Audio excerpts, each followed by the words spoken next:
Evening all, welcome to the latest episode of the Endless Celts Podcast. I don't know what episode we're on now. Steve has not put it up, so Useless. But we're racking them up. Unfortunately, you're stuck with me for host tonight, but I'm glad to be joined as usual by Ross. How we doing, mate? I'm very good, William. But funny start to the week. We Jessica fell at the school yesterday and broke her wrist, so the wee visit to the hospital. But apart from that, back at work today, and I've not been on this for over a week now, so I'm looking forward to talking some Celtic. Is that your nursing duties? Are you having to run back and forth? Well, Jessica is unlike her dad. She's a very independent girl. She'll not let you do anything for her. Whereas I'll just wait on me hand and foot, guys.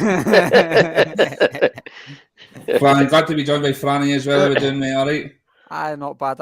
I've had a wee bit of less stressful time than Ross. I had a wee nice drive up and down to Lossiemouth today for work, so that's a bit more relaxed than what Ross has got. Very nice. It's the first time I've actually been to the place. I'm glad I checked. I thought it was down next to the Borders. How wrong was that? I think that's where the RAF is now, isn't it? It's away up by Nairn, and that's away. That's totally the right direction from where I thought it was anyway. I think that's where the RAF now is. They were at Lookers aye. They're up there. Cracking. That's what I was thinking. They're Lookers. That's it's away further up than that. Right, let's get stuck into the game at the weekend. It was a bit of a weird atmosphere because it was as if it was already party time, as if this was the title clinching game. So it's a bit strange because the team across the city were playing on a Sunday, and we didn't know if we're clinching it or not. Obviously, we've got Wednesday night to look ahead, which we'll talk about later on. A wee summary, Ross. How do you think in our dominant performance? Aye. I mean, over the piece, it was the first 5 minutes was a bit harem-scarum, bit similar to Ibrox in that sense with the start. But again, we just started to get a foothold in the game, started to play our football and just took control. And it's like Ange always says, if we play our football the way we can, we take a bit of storm, and it prevailed again on Saturday, and we've pretty much, I mean, it's done. I've been saying, like Franny, it's been done for weeks now since Ibrox, but it's still no mathematically done, but it is as done as it can be without being done. And I know it's like you touched on it there, and I think it's a great point. Ange says if we just play our football, we'll be all right. And like, it was an early goal we conceded, Franny, but did you ever get the feeling, is that the point where you thought, oh no, this is going to be prolonged another week, or did you just think, no, we're all right, we'll just keep doing what we're doing and we'll end up smashing them? I think a wee bit of me thinking was like, oh no, it's going to drag on a week, but I think a lot of that's down to the nerves and anxiety because we know how close it is. Even like what Ross touched on, me and Ross have been saying for a few weeks now that we think it's done, but even then at the weekend I'm like, oh no, but it was just once we kind of grew into the game, like Ross said, it was a wee tricky start in that, and similar to Ibrox, and then it was fun enough. It was that man McGregor again who just got a great tackle and started to move off. It got us the first goal, and from there on, we never really looked back in the game. Well, so it was the start where I was getting a wee bit nervous, but I think it's more down to how close we are to achieving the league title and going down a goal. So it was just one of them. But like as I've said, and like Anne says, when we start playing our football, we take some beating. Definitely. I don't know if it taken the sting out at all, because the fans were still chanting away, and like obviously it was like party central all day. Just touching on the first goal, I'll just come back to you, Franny. Sims scored 3 minutes in, trying to silence the crowd. They didn't do a very good job, but just coming to the goal itself, do you think we could have done more? Do you think it was bad defending, or do you think it's one of these ricochets and we're just unfortunate? Or?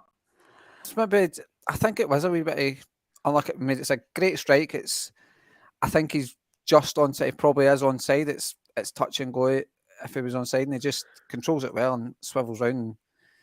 And then, as I say, it's a great strike. Joe Hart's no chance, and it probably was benefited us with being such an early goal and stuff, and so it gave us plenty of time to get back. And like you said, it never really silenced the crowd. And I think the crowd have been great all season. I can't remember really one game, maybe the game against Rangers. I wouldn't say they got on the players' back, but you could sense a sort of a nervous tension within the crowd, a wee bit of anxiety and stuff. But I think in the main, the crowd have stuck by the team and just totally supported the team. And again, Saturday was another instance that, like I say, losing a goal so early, and the crowd just got straight behind the team to just say, like, come on, let's reset, we go again and stuff. So it was. I think the crowd have been absolutely superb this season. Totally agree. What about you, Ross, mate? I don't want to criticise, because I was looking back at it, and actually I think Ralston gets out to the cross and it kind of deflects off him, and then it's kind of a bit of smash and it just falls nicely for Sims, and it was a good finish, to be fair. Do you think they could have done more, or do you think it's just one of these things and it's just a matter of... Well, it's that kind of cliche. You lose a goal, you can always do more to stop it. But I mean, True, the ball comes in.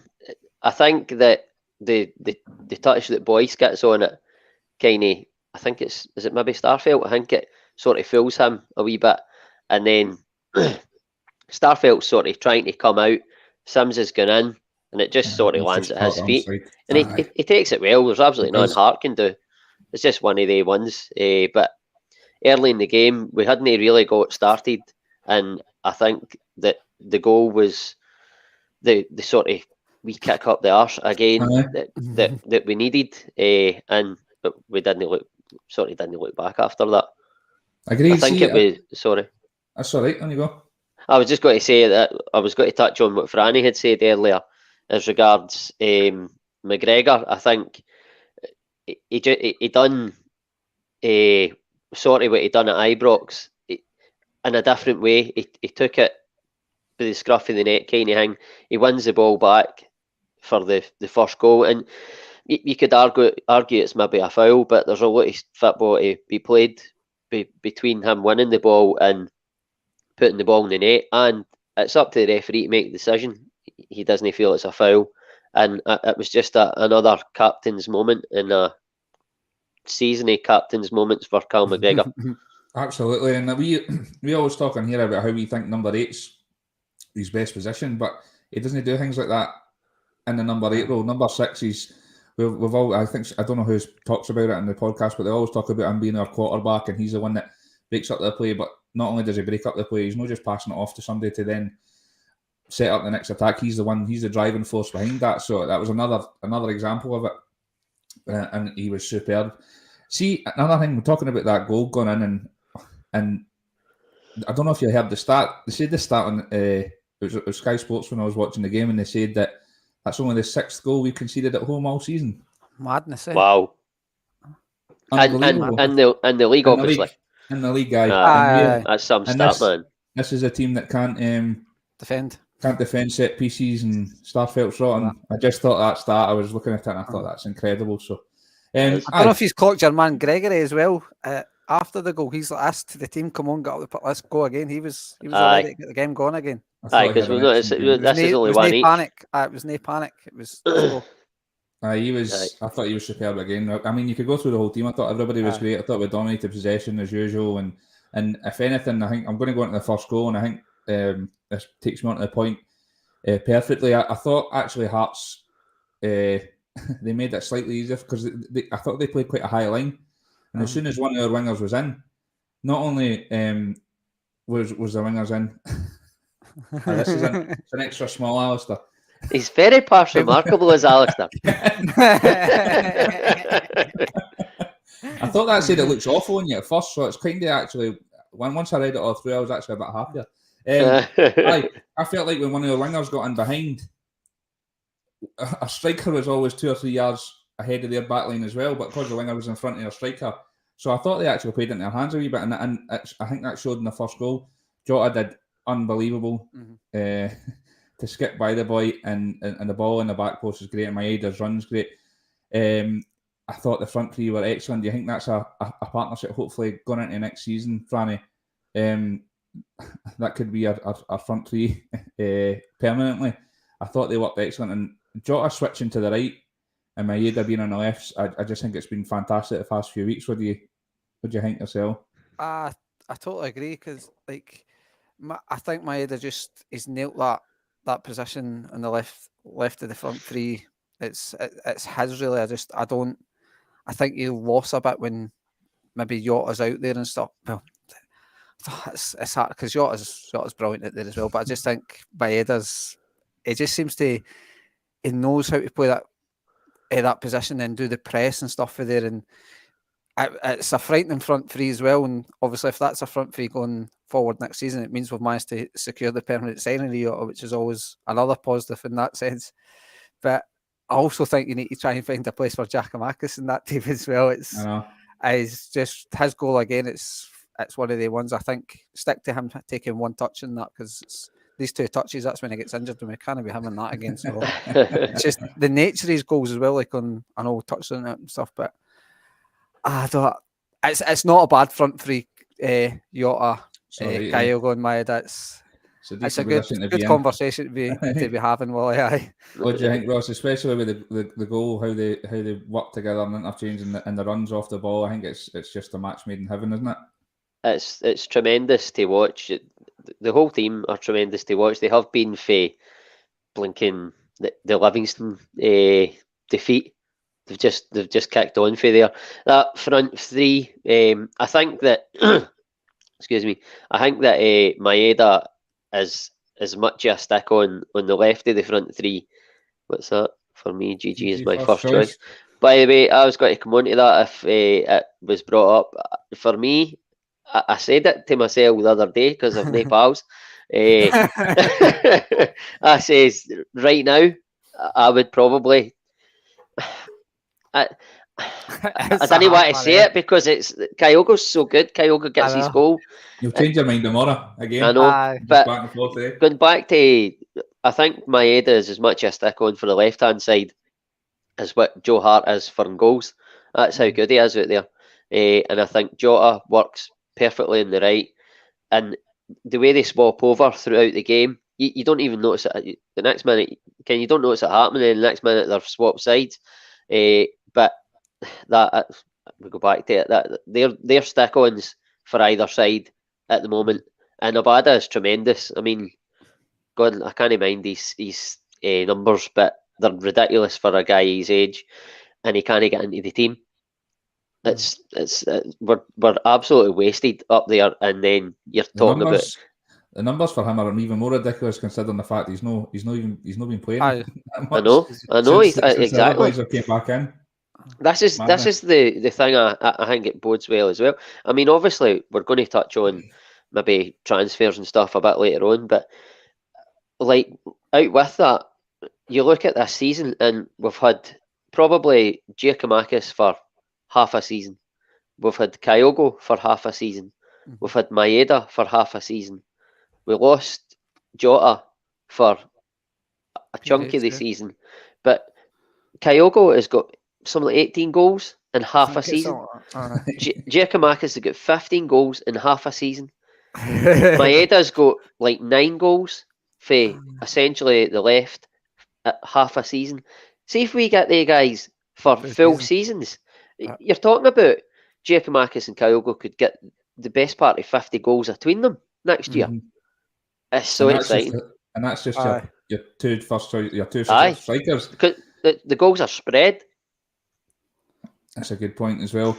I think that's like Jed's mentioned it, obviously Gigi and Kyogo, and we could sit here for the next 2 weeks and argue, and I would change my mind every couple of hours. But it's what a wonderful position to be in, considering just a few short months ago before Christmas, our front three was like Montgomery, Abada, and Juranovic. They were sitting with a plethora of talent. It's incredible, the turnaround. But it sort of goes. Sorry, Willie. I was just going to say, like that choice with that front two.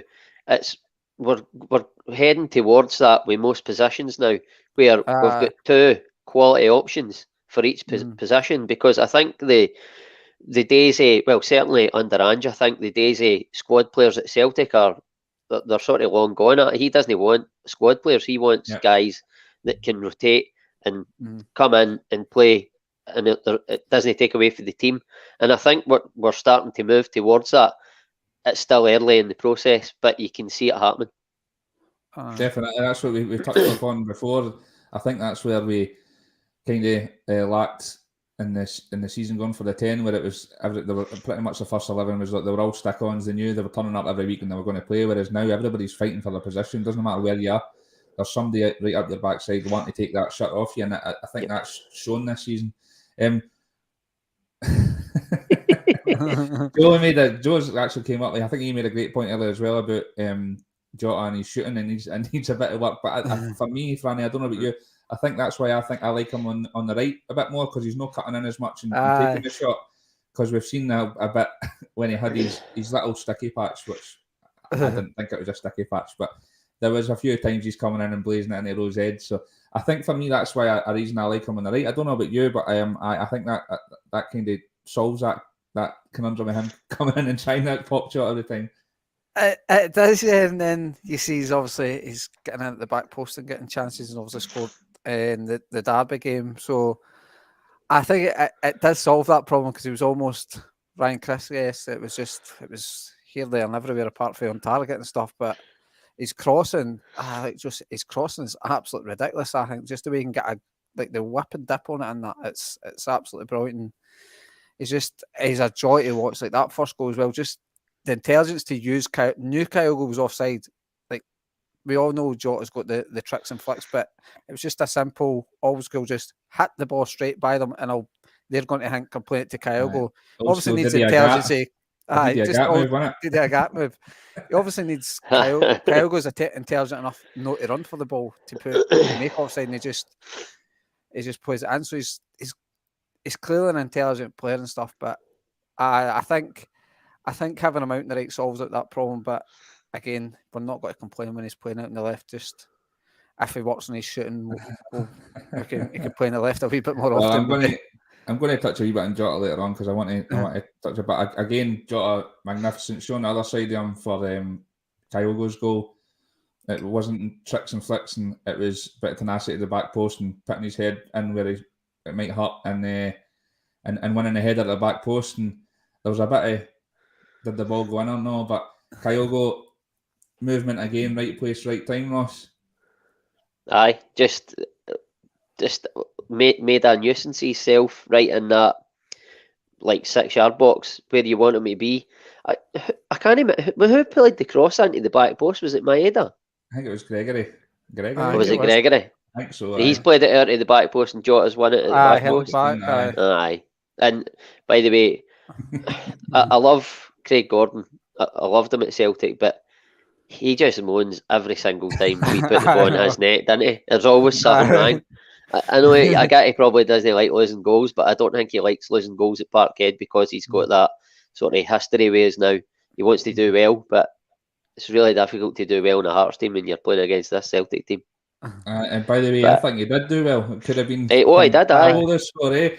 So I don't think he can complain much about his own performance. But we're going to the third goal and this player in particular, because I think he's a special talent. I think he's going to be an absolute baller. I think he'll probably go into a top club, in my opinion. And this is the other position in the park. We talked about Gigi and Kyogo. I think that your first 11's pretty much nailed on, apart from two positions, and that's Kyogo, Gigi, and O'Reilly Rogic. I think every week you're like, who's going to play in there? Franny, he was superb, and he more than deserved his goal, didn't he, in the end? I think he had a wee chance just before that, and he nearly scored as well. It was really great.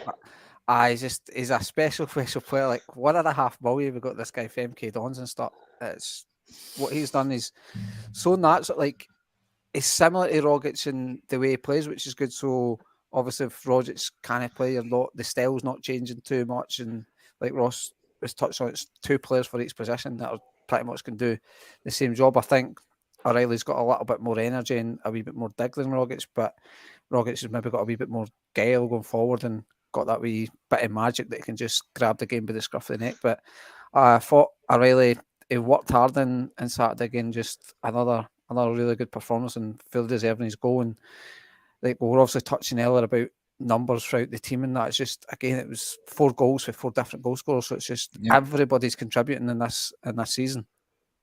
Yeah, definitely. I think that's a great point with Rogic. I think if you're looking for somebody to keep hold of the ball and shield it a bit more in the midfield, he's perfect for there. But O'Reilly's just, I thought he was everywhere on Saturday. No bad looking boy either.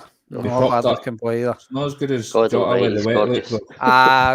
You're 2-1 here, Wally. Ah. 2-1 here, I think. That's a great point, Kevin. 14, mate. Absolute daylight robbery. To think that he's been playing in League One and he's not been picked up before now is a bit like. I know it's not. I'm not comparing it, but like Moravchik type, where he wasn't spotted for however long. You're like, how the hell has he not been spotted before now? I think O'Reilly's similar. I don't know how he's been playing there for however long he's played for. Nobody's picked him up. But I seen a thing on Twitter that was like, we got a Yeti and Barcast for running about 10 million, then we've managed to get like O'Reilly, Hatate, Maeta, Kyogo, and I think it was somebody else in that for just under that. And you're like, that's just mental. Absolutely mental. Just shows you how important recruitment is. Oh, but I just touching on his goal as well and his performance, Ross. I'd quite like to hear from you for what he's about his performance on Saturday. But also, you made a point, and I agreed with you. Whereas we talked about I think it was in the Derby game where we talked about Rogic and GG starting, but then you were like, and bring on O'Reilly and Kyogo because you think Kyogo's runs and O'Reilly could find them better. Do you think it's a coincidence that since the Derby games come around, it's been they two that have came in, and it's not been like O'Reilly and GG or Rogic and Kyogo? Or do you think that the gaffer has got that like point of view as well? Listening in. I was just going to say, I don't think he did have that point of view, but he's listening to Roscoe, Ken. I'm coming for you, Kennedy. But no, I agree with. Well, obviously, I agree because I've said it, but it's. I didn't agree. It was me that said that, but I think Matt O'Reilly he's such a cultured football player. He's what is he? 21. He plays 21, way beyond his years. I remember, but I don't know if he was like officially unveiled or it was still he was on his way in and it was rumoured. But I'm sure it was 67 Hail Hail. I watched an episode and the boy had a guy on for I don't know if he was an MK Dons fan or whatever, but he had him on, or I don't know if he does like English football of some sort, but the guy was quite clued up. It was really good to listen to. I don't know the guy's name, but everything he said about Matt O'Reilly, I was watching it and I'm going to myself, I'm quite excited about this, but I mean, it's a young guy coming from MK Dons, but everything he said about him, he's brought to the table, has came to fruition. The guy has been bang on, and he's an absolutely tremendous football player, and we love Tom Rogic, we do, but right now I think Matt O'Reilly is maybe just getting the nod slightly. I just think he's bringing Rogic. He's been amazing throughout the season. I think he's went off the boil slightly. I don't know if it's sort of a long season is taking its toll on him finally because he's played more minutes than any other season that he's been at Celtic, but Matt O'Reilly he's got everything, man. He can pass, like he can play a long pass, he can play a slide ball through the lines. He's got a finish. I mean, see that chance he hit the post with? It's broke. I think he has a dig and it's blocked. Then it breaks to him, and he could just swing at it again, but he doesn't. He takes a touch to the side, and then not only that, he finds the room for the shot, but then has the sort of the mind to go back across. And the keeper's no chance because he's moving the other way and he's unlucky, it hits the post. And it would have been another absolutely brilliant finish. He's had a few this season, and even the one he scores, I'm going to say he's not got no right to score for there, but he could lash at that again, but he doesn't. Yeah. He takes the touch and he obviously sees the gap and he just passes it right across the keeper into the far corner, and he's just an absolutely brilliant football player, and I fancy him. Just gonna say it. He gets Shaz the O'Reilly man. He's the man. Like he's a tremendous football player, and I could watch. I'm sure it was. I don't know if it was on this or another podcast. I think it's Red Scotland or something, might be, or it might be Brown Warrior. I can't mind. I always get mixed up with the two. But he had said on a podcast that Matt O'Reilly is what a wee fly there. I thought you were just trying to hit your clutching it. No, it was coming right in my face. I'm sure he said something along the lines of Matt O'Reilly is like to Ange Ball what Pirlo was for like Juve and AC Milan, something along the lines, and I thought that's actually a really good shout. Talk about McGregor. Well, whatever. No, I mean, I think it's O'Reilly. But anyway, well, the both of them are, because the both of them make us tick. That middle of the park, when they're at it, they make us tick, and then from middle to front, it's just ridiculous. It's ridiculous now. And they can all say, like, they've done well to get to a European final, but we're the best team in the country. And that can't be argued, as much as they try and downgrade it or whatever. They wanted this league title as much as us, so they can pee off. Been the best team in the country for 10 of the last 11 years. So, I totally agree with everything you said. He's been excellent. It's so exciting for next year. I think that we've brought these guys in a couple of windows. To think we're going to have another window under our belt with an already immaculate squad. It's tasty. It's looking good. It's looking good. Just going to the fourth goal. Big Gio, and come straight back to Ross again, because he's the big Gio one-touch fan. Every time he scores, you get a text in the group chat, one touch. Another unbelievable finish again, wasn't it, for the big man? He's clinical as anything, man. Like that's why I was sort of leaning towards him more than Kyogo for the central of the front three, because I just think Kyogo needs a couple of chances. Don't make it wrong. I agree with that. The work that he does, I was going to say the work he does, like work rate off the ball, but Giakoumakis brings that to the table as well. And I just think he's so clinical, man, and he's like, he reminds me. I've heard people saying like, "Oh, who do you prefer, him or Samaras?" Kind of thing. Totally different players. Giakoumakis couldn't have done what Samaras done at Ibrox. Pick it up, run down the line, cut inside. That's not his game. He reminds me more like a Van Hooijdonk sort of type. I think he's an unbelievable number 9, and he's ruthless, absolutely ruthless when he gets a chance. And that chance, that like, I've got to pay sort of homage to James Forrest as well. He gets stick, but he's came on and he's got another assist. He could have lashed it across, but he picks out, he sees Giakoumakis and he cuts it back, and bang, just about takes the metal bit at the bottom of the net off. Just get in the net, that's getting in. You're not saving that.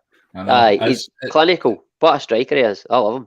It's interesting because because for what we've seen, it's like he's like a reactive player. It's just all reaction. I wonder, we've not actually ever seen him. I don't think we've ever seen him go like one-on-one with the keeper and where he's got time. Or it's all just bang reaction goals, isn't it? He doesn't make that. Doesn't play in the shoulder and make that run for the through ball. No, he lives off cutbacks and breaks and that. I like Van Nistelrooy. A wee bit. We've seen that in like we always talk about the YouTube clips and that, but every YouTube clip was the exact same thing when he was at Venlo. Here he goes. I'm about to go on to Forrest, John. Don't you worry. Thought he wasn't allowed on the podcast when he was with his woman. John takes me really well onto my next point, Fran. That's what I was going to touch on as well. And I said it in the group chat. I said, Forrest has finished my arse. Because, I mean, there's been a bit of negative, not from everybody in the podcast. There's been a lot of positivity about him as well. And there's been a couple that have been quite negative about him and said he's finished. And I've seen a lot of it on social media as well. I thought he came on and he looked up for it, looked hungry, looked excellent. He was pacey, he looked good in the left. And for the goal, again, Ross touching it kind of O'Reilly as well. The ball comes out to him and he could lash at it and try and get a goal, but he kind of, I don't know, did he fake the shot? He kind of put somebody on his arse and then just laid it off for Giakoumakis, and then again, great finish. What did you think of Forrest's performance? Do you think he was vying for a place in the team?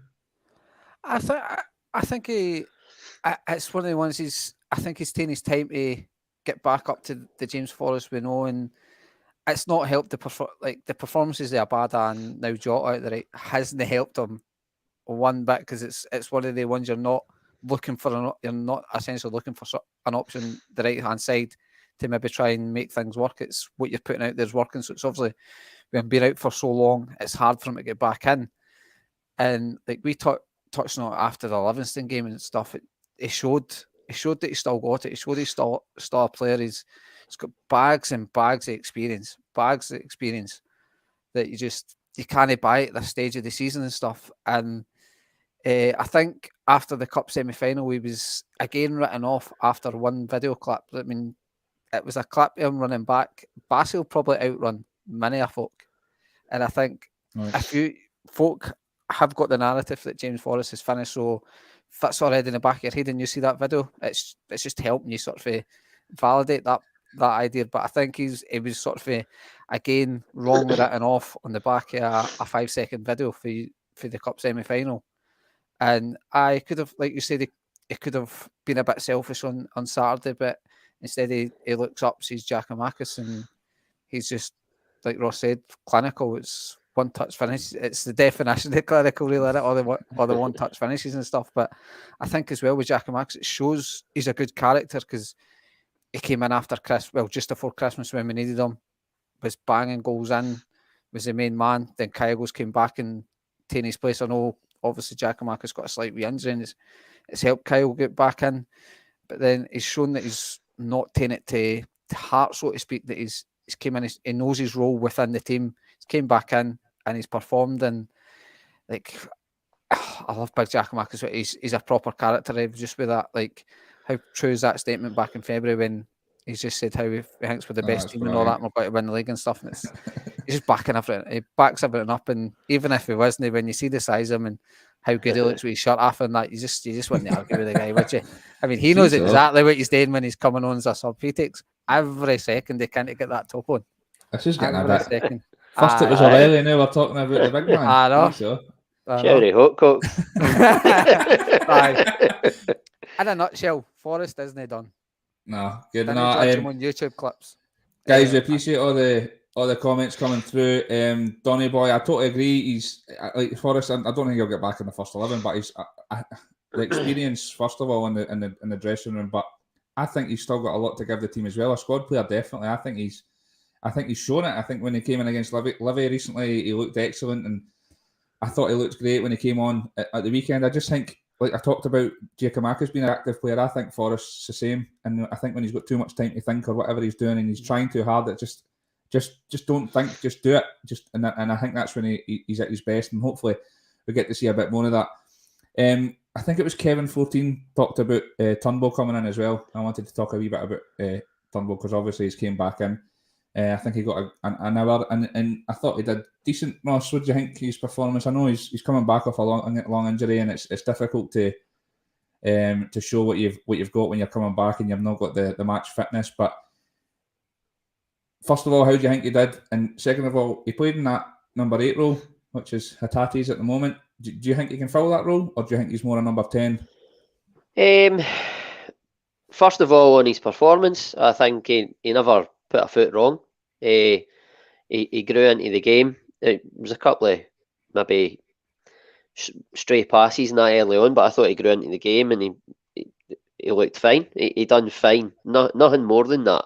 But Turnbull is a quality player, and he more or less carried us through the first. Well, not carried us, but he was one of the first picks in the team, and he helped us along the way when we were struggling with bodies. He played almost every game, and it caught up with him halfway through the season. But I think he's been excellent for Celtic for he came in, and under Ange he's been really good. He gets you goals. He can hit for distance and score for distance. That goal he scored at Fir Park early in the season was an unbelievable strike, and he's got that in his locker. I think he's, as regards, I think he's probably, maybe, in my opinion, he's probably better in the number 10 role, but he's played there against the third best team in Scotland, and like pretty much strolled it, like most of the players did. I think he can play the number 8 role. I think Hatate, again, it goes back to it.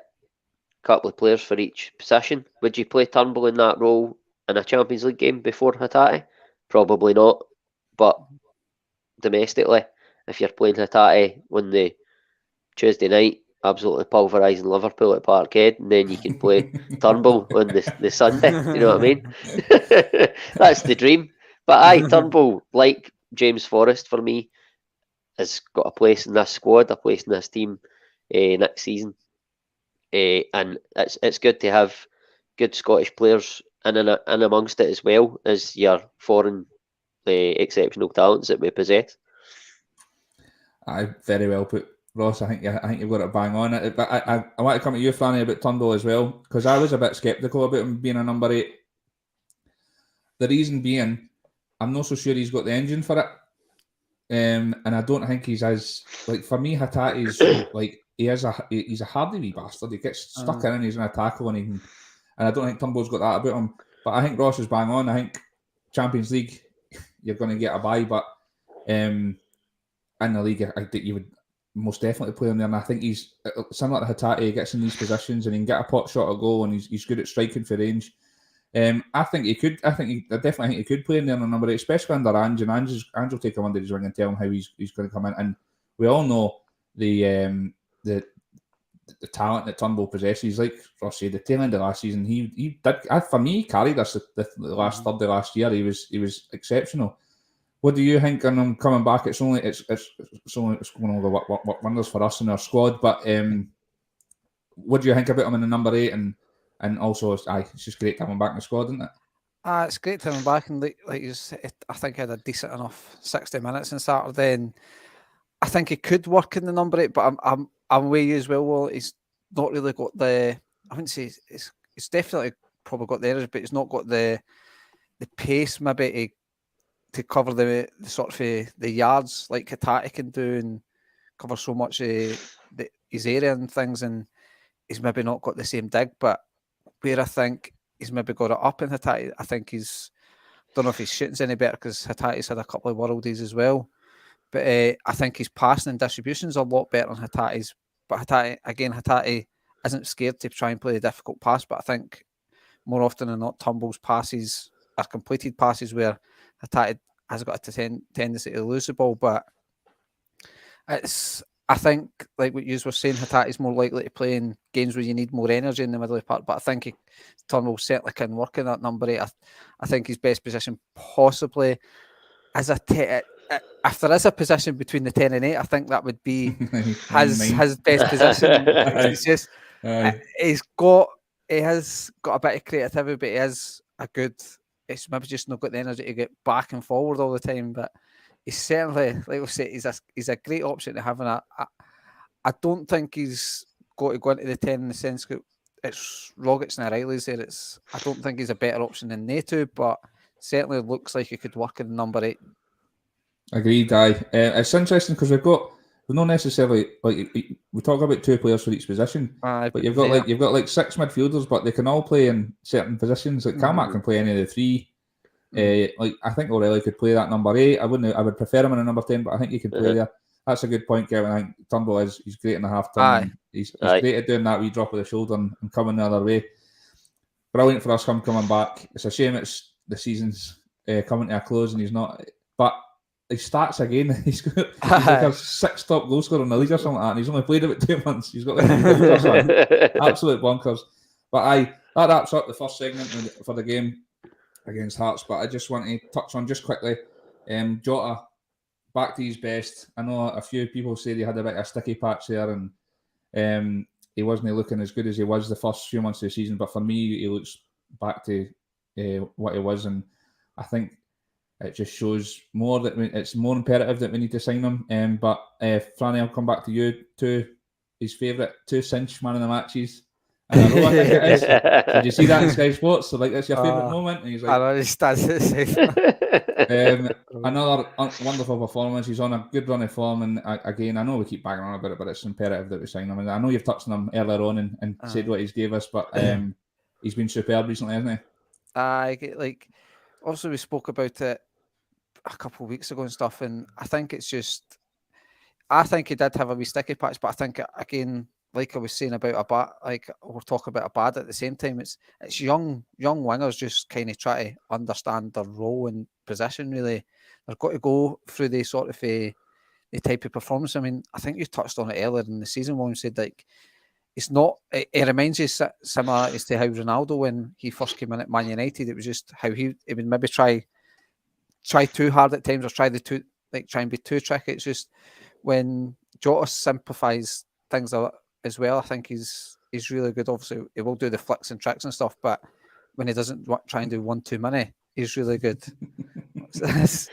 Every week, man. Every week. I can't work at the master. That second one, I was trying to tot it all up to say, is that 10? Is that 11? Certainly in the last sort of 2-3 weeks, really came back to a really good vein of form, and I think it's like, was it 1 goal and 3 assists or something like that? And the ways it seems to have a wee glint in his eye. I'm hoping all the stories are kind of reading the rumour mill is everything's lining us up for a massive disappointment. I think he's probably not got to sign. It looks like he's got to sign, but it's one of the, you keep telling yourself after El Yunusi not to fall in love with a lone player, and along come Carter too late. And Jota, Too late. I said that. I think I put it on my Twitter recently about Jota and hopefully you got to sign, and somebody said that don't fall in love with a lone player, and I was like, you're too late, mate. Already fell in love. That's a great point, Donny boy, mate. He just need stride after his injury. Every player's got a spell, exactly. And we forget about young boys coming in a different country and a new culture, and he's absolutely hit the ground running. So I don't think he could have done much. And you can see his affinity for the club and his love for the club. So hopefully the rumours are true. But Ross, just I touch on a bit of Jota as well. See when he picks like a 40-yard pass out there, like it's nothing like Ronaldinho used to do. Just whips it, and then he just gets out his feet and whips it in the box. It's frightening, isn't it? He's just a technically really gifted football player, and he's got the tricks and the flicks that you want for a Celtic winger. He's been immense, and I agree with Franny. He went through a sticky spell, and you say sticky spell, he was still contributing to the team. So it was a sticky spell by Jota's standards, but he was still doing all right. And like Donny Boy said, I totally agree. He was coming back for injury. He was getting up to speed. But I think in the last maybe 2, 3, 4 weeks, he's really, really stepped up to the plate when it mattered. He's got the goal at Ross County. He's got the goal against Rangers. He didn't score at the weekend there, didn't he? No, 2 assists. Well, I mean, we've just done the goals back. 2 assists. Again, 2 assists. He's really, really stepped up to the plate when it matters to get this team over the line and clinch this. What's that? I love Jota being Stephen loves slush. I love slush. See what's interesting for me with Jota as well, what I've loved about the last few weeks, it's not just getting out wide and the tricks and flicks and getting in the box, it's getting in behind the fullback and nipping it in the back post and getting these goals. The one against Rangers was brilliant, and then at the weekend here, getting in and getting a header on for Kyogo's goal. It's not just about the flicks and the tricks. He's getting in these positions, and when he's putting the ball on a plate or in the back of the net. His delivery is brilliant. See the one at Ross County for Kyogo. The header on a plate, like you say. What a ball in! It just takes it to the side, and it's not even a perfect angle for a cross. But he just makes it easy for Kyogo, and I quite like that when he's out on the left as well, and it's an in swinger. I think it's just impossible to defend. It's quality. Please sign him up, Celtic. Talking about signing up, and I hate. Didn't say that, Kevin, man. Don't do that to me. Talking about signing up, we're going to go to the rumour mill, and as everybody knows, I hate a rumour. I hate rumours. I hate it all. But we're going to go into the rumour mill. This one isn't really as much a rumour, but Maeda has come out this week and said he's signing. I know it was an obligation anyway, but but he's actually came out and signed in the dotted line. It's somewhere between 1 and 2 million, which again, Ross is an absolute steal for this. He's an absolute beast, isn't he? Aye, it's a complete snap, and it's another example of Ange having knowledge of a market that not every manager, not every club has got good knowledge and on these shores in Scotland and Britain. And I think we better enjoy it while we can, because if they keep performing the way they are, the next time we go into the Japanese market or the Asian market or whatever, I don't think they'll be letting these guys go for quite as cheap. But enjoy it while we can. And we knew that he was coming in like after his loan spell. I think something to do with a permit or something like that when they quote me on that. But it's £2 million for to get the, like you say, an absolute beast. You see him stoating about.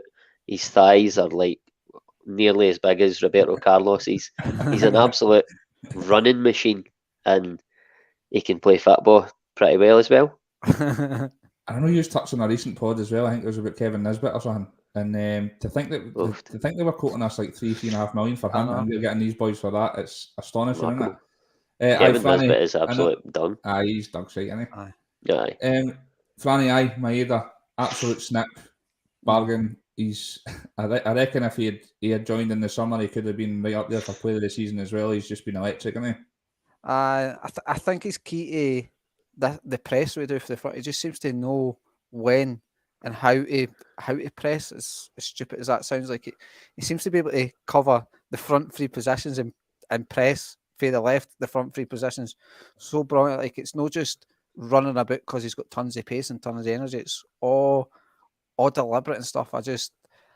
I'm so glad that he is coming in permanently, because I think he's key to us going forward. Just the guy's, like you say, got 9 goals as well or something since he's came in, predominantly off the left. You can't argue with the guy's contribution. He's been a big key factor to us getting this league back and stuff. So to get that for 1.4 million, if that's the fee, what Alistair said, then that's just it's absolutely frightening. And like Ross said, it just shows the knowledge that Ange's got to this market. He knows the type of player he needs. He knows. I think that's actually the second time that Ange's actually signed Maeda, so he knows it. He knew he could trust him, but I just think he's key to what we need to be doing with it, like the whole pressing. He just knows how to press. Definitely, it's a strange position. It's a strange opposition to think that one of your forward players is probably more effective off the ball than he is on the ball. It's absolutely crazy. That was a great point, Brown Warrior, about shirt sales and all the rest of it. Delving into this market, it's obviously going to be massively influential for Celtic. I think there was one before about Donny. Donny put up something about my head as well, and I was going to comment, but I've totally forgot what it was now. There you go. Aye, that's a great point, Donny. And I think it's, for me, the same way Hatate coming out, and they're both really, really honest, and when the media's coming to them, and it's obviously the culture and what they brought there, but really, really honest. I thought it was brilliant when Hatate came out and said that I'm mentally shattered, and us as fans, we forget that we just expect these guys to come in and hit the ground running. They're coming for a totally different culture, totally different country, totally different, and they've all been playing for about 2 years straight without a break. It's madness. I just think it's really refreshing to hear the honesty, and I think that comes from the manager as well. The manager doesn't shy away from a question. He's never a politician. He'll answer the question right out. It just turns out Hatate only needed a 60-minute rest, didn't it? He actually looked really good when he came on in Saturday.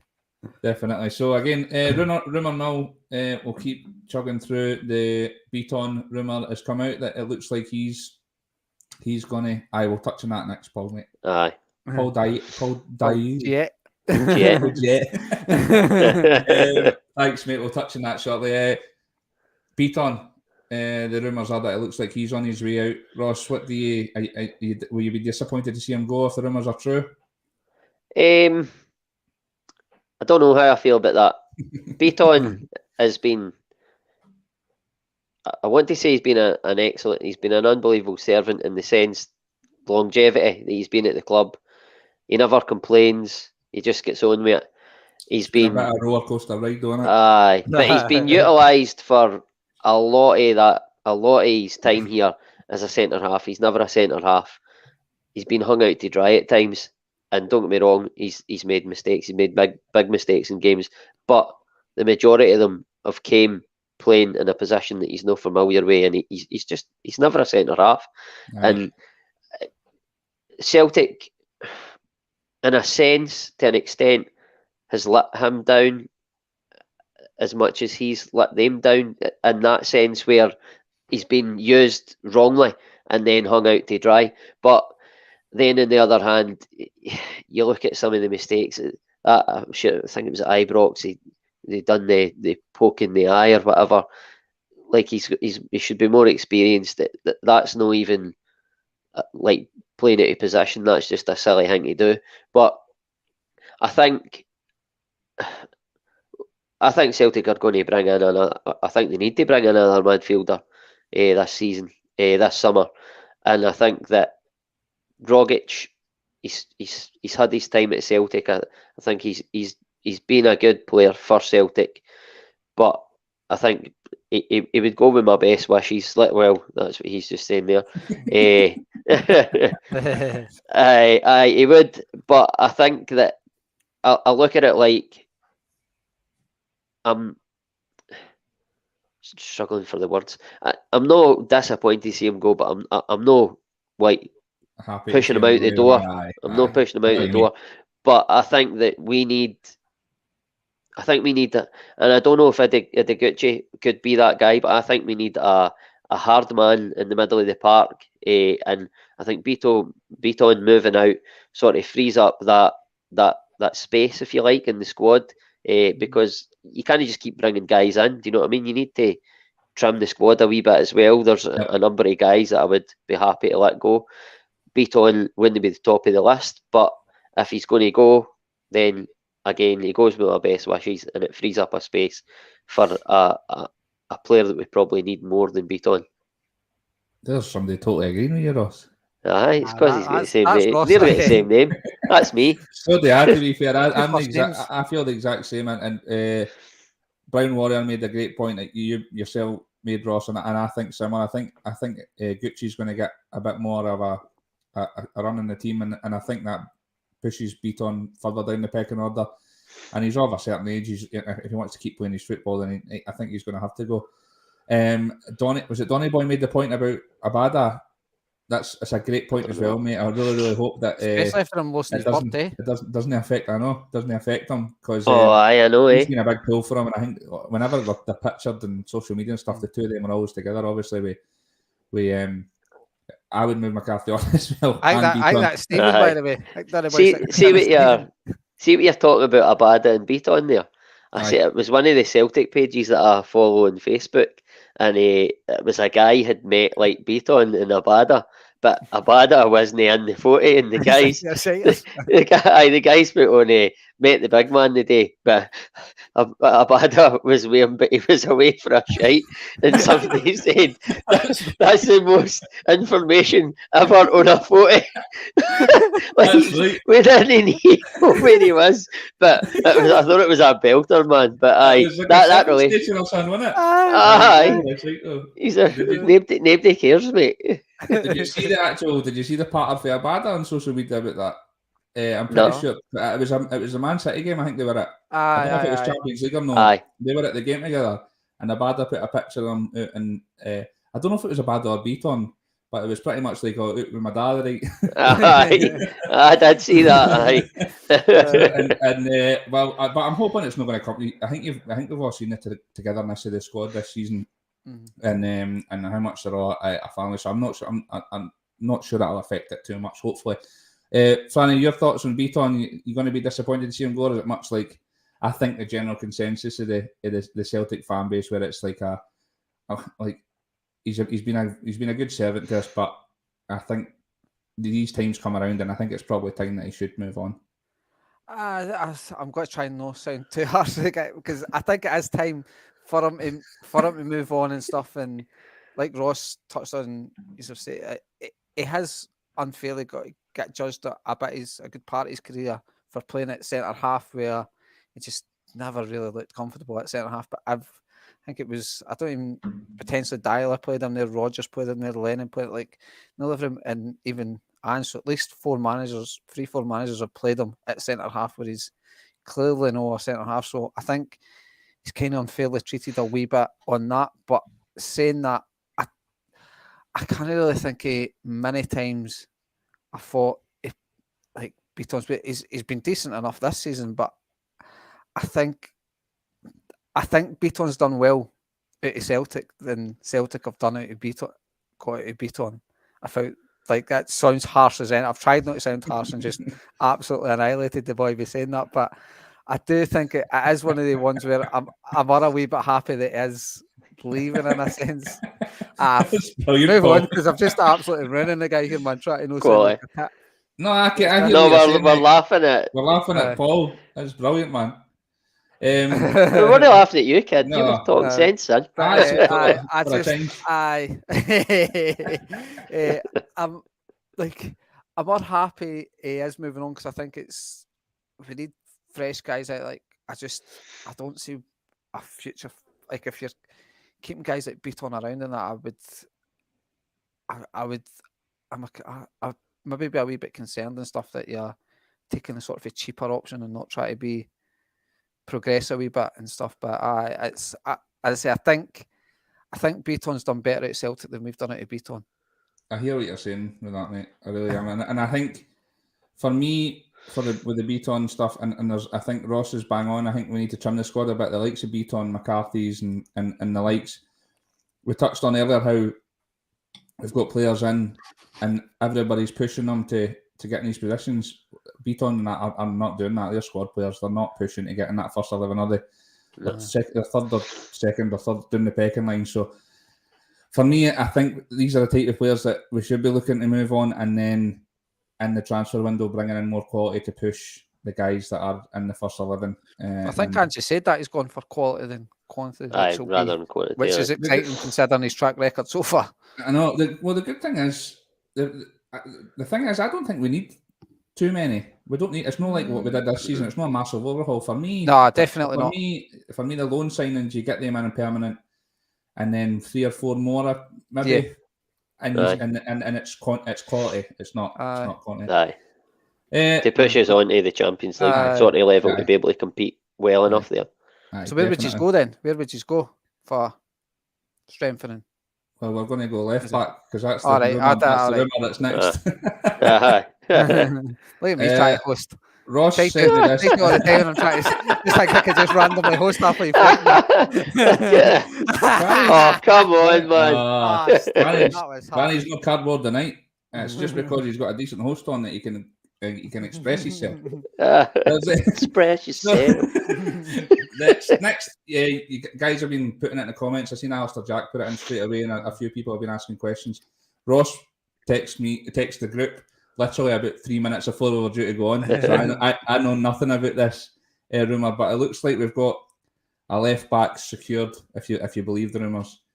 I want Stephen on so that he can try and pronounce this name. No. Mohamed Jahizi.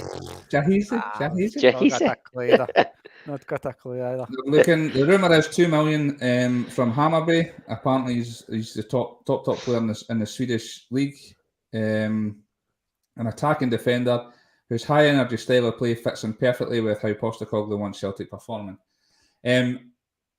We're like, I know we're all massive. Well, me and Ross are, and Franny's kind of jumped back over the fence, and Gregory's Taylor is. We're all massive fans of him. That's a good point. We play wing back. But I think we're all in agreement that left back would be a priority. That's we're looking to sign. So, Ross, I know you texted. Do you know anything about it, or is it just? Well, first of all, just touching on you saying you want Stephen to pronounce it, he would definitely be calling him cheese toasty or something. But I don't know. I only really know, but I don't know if you've read off the screenshot thing that I sent you. That's all I've read. He sounds like a player that would fit into our squad, our team. And I'm not saying that we all know what I think of Greg Taylor. I'm not saying that this guy is definitely coming. If he is coming, I'm not saying he's definitely taking Greg Taylor's shirt, but we need somebody in that position to either challenge Greg Taylor or take his shirt. Whatever it may be, I'll be happy with. Because if you're getting better than Greg Taylor, then for me, you're getting a very good left back. and he's seemingly high energy. This guy, he's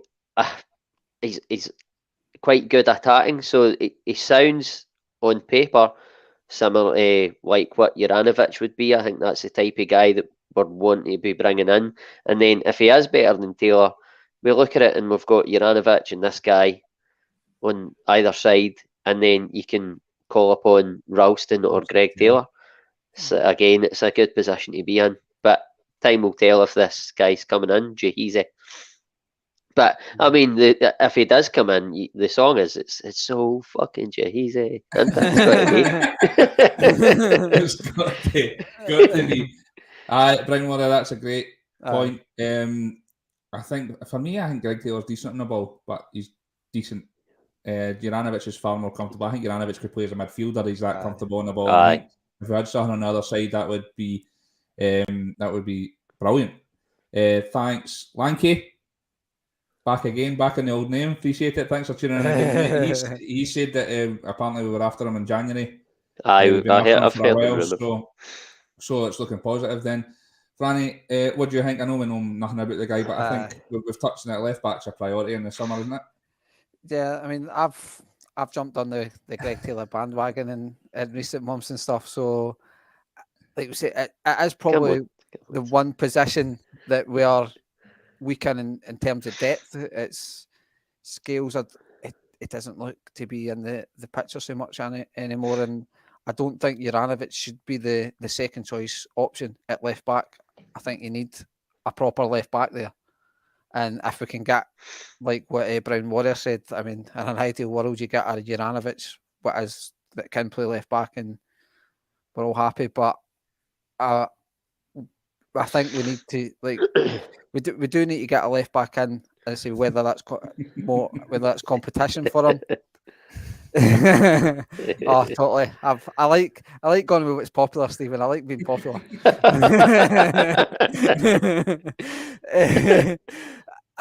So I just Taylor needs competition. It's not that I think his performances have got. I mean, they've went the opposite for going backwards. He is always a stick on for that position, but he's progressing in that position. So we do need somebody in there to complement him, if nothing else. So we know if he does drop out the team, the other positions, the sort of level of performance isn't going down. But I've not got to sit and profess to know absolutely hee-haw about this guy. So it's just positive to see that we're looking, that everybody's we look to be targeting key positions that all the fans seem to think that we need players in. So, and early as well. And early again, it's just getting them in, because we have essentially got the time. You could argue we've got the time to do it because we've not got any qualifiers and that. So there is essentially no rush, so to speak. But no, it seems that Ange's way is getting folk in early. Ready to go as well, because I know it'd be great to see the guys that came in January that have not had a rest get a rest as well and be re-energised for the new season. As much as we didn't know anything about this guy, I think Ange has shown us we can trust his judgment. But one thing we do know about him is if Ange's wanting him, he's probably sound as fuck. By the way, everybody, I know you commented and they were commenting. I think it was Ryan there was commenting about the chant for the song. See if it's not pronounced Jahizi now, I'll be raging. That's the reason. Well, if it isn't pronounced Jahizi, that's what Stephen will call. That's true. By the way, I've just looked at how long we've been on for. I've still got loads to go. Enjoying ourselves. Next segment, we're going to talk about the gaffer. Waxing lyrical about him again. You can't. What more can you say? But he's cleaned up. He's took the Scottish Writers Manager of the Year award now as well. I don't think there was much of a challenge, to be fair. I think it's bang on and retro and style. He's came out with another absolute banger. I quote. Did you see it? Wonderful. They asked him about him getting the two awards, and he said, "I take great pride in it, but like I said in the night, I didn't get the one I was favourite for. Sacked by Christmas." No, you didn't, Ange. Didn't even flinch. It does not miss anybody. Absolutely brilliant. I mean, you got to touch on it, Franny. But I don't know what more you can say about him. I think he was a stick on for it, wasn't he? Yeah, when I think I done the podcast after the sort of the first round of sort of awards and stuff, and I did kind of admit that maybe Robbie Nielsen and Dick Campbell would have a better argument if the season had finished and we knew if they'd maybe won the Scottish Cup and got promoted respectively. You could have maybe put a better case forward for the two guys. But I think considering the overhaul and what Ange's managed to achieve, a league and League Cup double, it's how can you argue that? Like, he's brought in, I think the turnaround, I mean, if you want to be really like pedantic, I think it was about 30 odd players. I appreciate some of them were like the sort of development squad players, but I think you've overseen about 30 odd players coming in and out, and you're losing your CEO. He's lost Dominic Mackay a couple months after the job and things like that. The things he's had to deal with, losing your record signing, losing Ayer, losing Christie, you were losing big players. Obviously, he didn't lost Brown, but Brown was away before he came in, so he's came into an absolute shit show, to be fair, and to do what he's done is absolutely frightening. Just like you said, some of the interviews he's done is absolutely brilliant. And like one of them, I actually heard it on the Russell Boise bus on Monday, and it just reminded me after the 3-0 game where he just total gets the room, and where he was like, people like, I think he got asked to describe the night or something, and I can't remember word for word, but it was something like, it was like, what was it said? People have, like, there's been 60,000 fans came the night and stuff, and have got their own problems back home and stuff like that, and for 90 minutes we've managed to take that away from them. He was like, that's given me the greatest satisfaction for the night. And he just absolutely reads the room brilliant, and just I've never wanted a manager to succeed so much in recent history. Like, I don't remember a manager that I've really wanted to be so successful, and include Neil Lennon and things like that. Like, I really loved Neil Lennon, loved Brendan Rodgers, but Brendan Rodgers was more just because of the name, I think. But like, Neil Lennon was a guy that really got the club. Martin O'Neill was another guy, but I just really want this guy to just hang about and just win everything he absolutely can. He's just worked miracles, isn't he? He's an absolute messiah. He's walking on water, and Player of the Year night he was changing water. He's must be like a wee quarter, like a wee half sipper, hang look smart. He's just, I totally agree with everything you said there, Franny, and he's quickly becoming, and this is madness to say, but he's quickly becoming my favourite Celtic manager. And he's only been here a certain time, and I know this is O'Neill's, even Rodgers for me was an absolute god for what he did for us. And Ross, I don't know what you can add more to what Franny said, but well, he was an absolute stick on, and he's more than deserving, and that he's just worked miracles this year, hasn't he? Aye, I mean, just to sort of, like, you're talking about like Martin O'Neill and stuff like that, and he's quickly becoming like my favourite manager, and he's obviously not done as much as what Martin O'Neill, Brendan Rodgers done. I think he's well on his way to doing it, and he will do it, but I think it's, at the moment, out with the football he's playing, it's the person that he is. He's just like, I don't know him personally, but you feel like you know him. You watch every interview he does. I've never, and I don't know if it's maybe because we do a podcast now as well, you watch every single interview he does, I hang on every word he says, and I think the biggest compliment I can pay him is, and I'm not saying he's Jock Stein by any stretch, but you look at Jock Stein, right? He's like quotes inferior players. The shirt doesn't shrink for inferior players. Like that, he said that in the 60s or something like that, and it still is synonymous with the club, the now.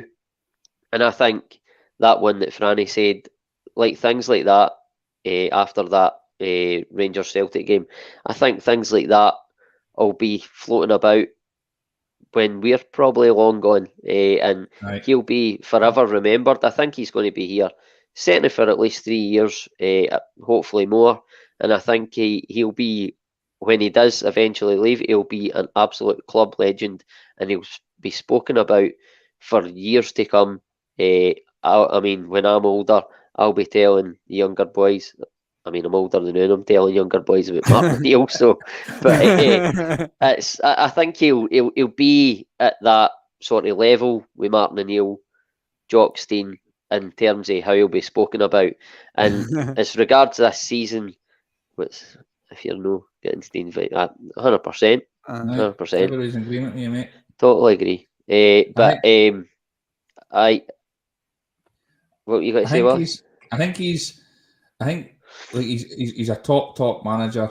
Oh, but I think on top of that, he's even more so. What I could say about him is he's just a top human being, and I think that's shown through it. And I think if the world had a lot more Angies in it, it would be a much better place because human beings suck. He just finds the right words all the time. Sometimes, like, how he says it as well, eh? Aye, but I'm listening to him answering a question and I'm going, fucking hell, that's like, how did you actually come up with that? Because 100%. Dale thinks like that. I'm terrible in it. Like, I'll hear an argument with the wife and then she'll say something and I'll be like, and then 2 years later I'll think of what I should have said and I'll be like, Kim, what I fucking should have said to you. Ange doesn't hear that problem, he just kens. He's there. He's on it all the time, man. He is. And by the way, what other manager in your like lifetime of watching football do you hear a manager signing the human first, then the player? Exactly. I've never heard another manager talk like that. I think it's incredible, and for him to be like our manager and talk like that just fills me with immense pride. I think it makes you proud, eh? Like it makes it you're proud of who is leading the team essentially. If that's how you feel, he's got that connection and stuff back with. And if that's how you feel about him, you imagine how a player feels about him when he's signing exactly. and that. Unbelievable. Exactly. Talking about future club legends, we'll go to a former club legend, and Scott Brown announced his retirement this week or last week. Absolute hero. I put on my Twitter that he's like, I don't think he's out of place in the same breath as the Lisbon Lions. I think he's had that much of an effect on their football club to be a captain for that many years and win as many.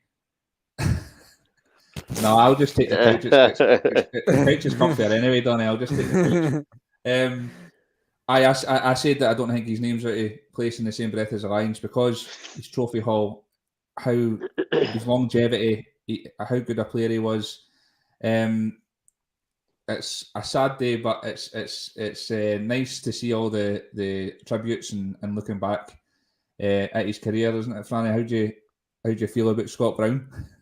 I mean, I totally agree with you. I mean, obviously, it'll be a generation. Folk will maybe say you can't put them in the same breath as the Lisbon Lions, which is probably a fair argument. But when you consider her age, he's been our best captain of our lifetime, and just an absolute club legend in my eyes and stuff. And I think I would love it. I think we all said it the other day. It would be great if he presents a trophy and stuff like that. He deserves a proper send off because obviously he left during when we were in restrictions and fans weren't allowed in the stadium and things like that. So it'd be good for him to come back and get some form of send off. I mean, handing the trophy over to Callum McGregor, like it would be the perfect passing of the torch, so to speak, and stuff, and give him that perfect send off. But I think one of the biggest tributes you could give him is Rangers fans slated him for 14 years, and after 3 months they've now lauding John Lundstrom as the next Scott Brown. I think that's it. That's the biggest compliment you can give him. Maybe that they hated Scott Brown, said he was a nothing footballer, and now the John Lundstrom's the next Scott Brown. Oh, that comment's almost as hot as their new third strip. Aye, with a sponsor that's now went into bankruptcy. Although that doesn't happen. Jazzed up Twitter Eagle King size. It literally asks what religion you're, eh? Ross, what about you on Scott Brown? Absolute legend. And do you think that it's I'll stop here now, Paul. We will definitely hear him. I think we're going to maybe hear a week's break or something like that. But then after that, there'll be plenty of spin-offs. We've got things coming up, which it's going to be much more. I think it's probably going to be a lot more focused on you guys coming in and with your opinions and stuff like that as well. Loads of wee spin-offs and that. Loads of stuff coming up. So I just keep tuning in, mate. Plenty to come. But Ross, Scott Brown, legend. And do you think that it's a possibility he might come into the setup? I know Ange said when he first came in that he was a bit gutted that Scott Brownie had gone by the time he came in. Do you think that's something he could come into the setup also? And what's your thoughts on him in his career? I think I can't really add much more to what yourself and Franny have said. He was a tremendous captain. You say the same breath as the Lions. I'm struggling with that a wee bit because of what they've done. But again, he was an unbelievable captain, an absolutely unbelievable captain. And he never came to Celtic as a Celtic fan, but he's left as a Celtic fan. He loves the club, and he put blood, sweat and tears into the club for 14 years, and he gave everything on the park. Scott Brown wasn't the most technically gifted footballer, but the drive, he built a career on drive and tenacity. And to be fair to him, in his sort of later years, he did. I think Brendan Rodgers made him a better player. I think he made him technically better. And he played his best football under Brendan Rodgers when, at a time when Dyla was leaving, everybody thought he was finished, and he proved everybody wrong. And he proved everybody wrong time and time again throughout his career. And I think, as great a captain, as great a player he was, I think the thing I'll miss the most about Scott Brown, not even a Celtic jersey, just on a football park, is the absolute shithousery. Because he was the king at that. Absolute king at it. Nobody in world football. I don't think I've seen anybody hand out shithousery like Scott Brown done, and everybody bit to it and fell for it every single time. Legend of the club. Everybody hated embarrassed, didn't they? Aye, that says it all. 620 appearances for Celtic, 22 major trophies. Absolutely incredible. And I know he's not going to be watching all that, but for everybody Endless Celts, thanks, Scott, for everything. I miss you. Right, that's us. We've dragged on a wee bit, but I'm going to go on because I want to do this quiz. I'm going to do a wee quick quiz because I know it's Franny's favourite. I didn't think we were doing a quiz. No, the squad numbers quiz, Franny's favourite. Oh no, it's a disaster. Clearly you've never watched any of the ones I've been on them, Ross. Well, I have watched them, but I've got them all wrong when I've been watching them as well, so that should be fun. I'm gonna shout out former and current Celtic players. Just give me the squad number that were when they were at Celtic or still are.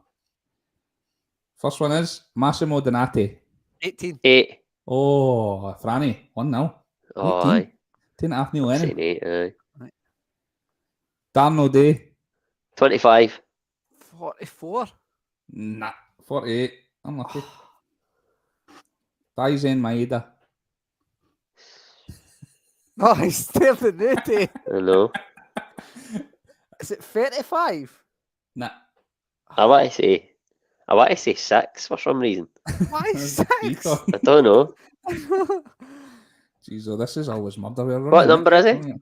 38. 38. Free it. Paddy McCourt. 12. Oh no, he wasn't. I just remembered what he was. 14. It was Stephen's favourite number. What was he? 20. Right, I've got to give Franny that. Is that 2 now? You're a Yarosic's number. Craig Bellamy. 36. Oh, nah. Was it not? Oh, it's 46. 48 was a day, 38, Dyson, well done. Nah.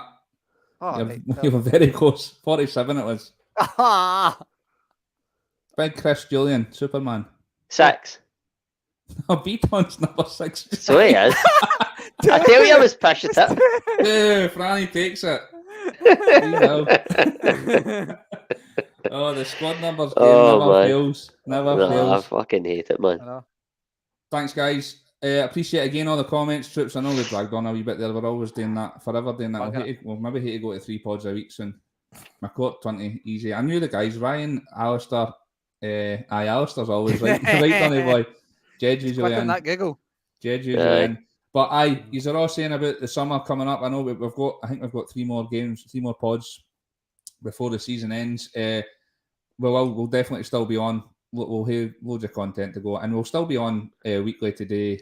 There'll be rumours and talking points every week. So still plenty to come. We'll not be taking a long break, maybe a week or so. I don't know what the plan is, but it'll not be very long, and we'll have loads of spin-offs and etc. All that stuff to come. So thanks very much for tuning in, subscribing. We really appreciate it. Love it. And hail, hail. Cheers.